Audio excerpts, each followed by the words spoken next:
kuys, may nagre-request kasi ng patch or timpla dun sa nandito ako nakanta ni Rob Daniel ulit, yung ginawa natin sa verse.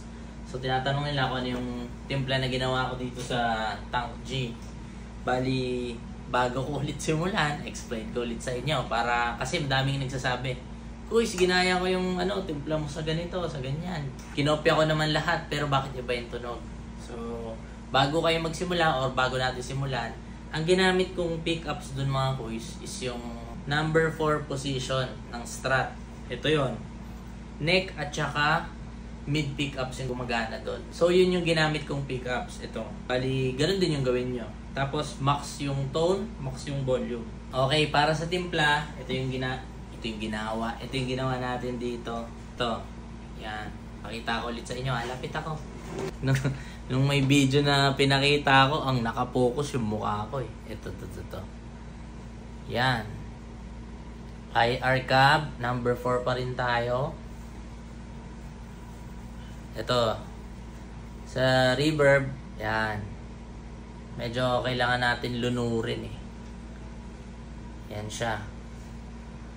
Tsaka nung pinakinggan ko yung kanta, parang medyo lubog yung tunog. Kaya feeling ko mas maganda na mataas yung mix. Tapos, sa delay, nakapatay yung delay, walang nakabukas. Eto, medyo mataas din yung natin dito. Sa may modulation, or yung chorus. 20 yung mod speed, 37 yung mix. Tapos, eto, yung ating amp.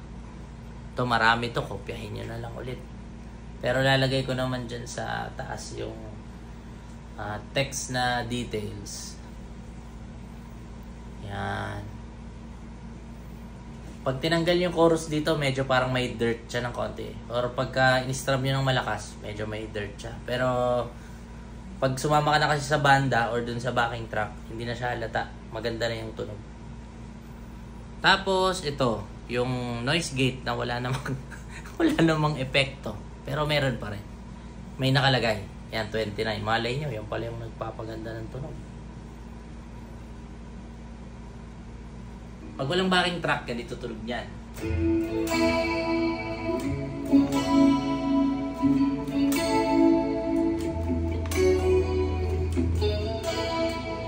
Diba? Parang nakalubog yung tunog niya. So yun mga kuys, ang pinaka-timpla natin dun sa sa verse or dun sa sa verse. Yun yung pinaka-patch. So ulitin natin para marinig nyo.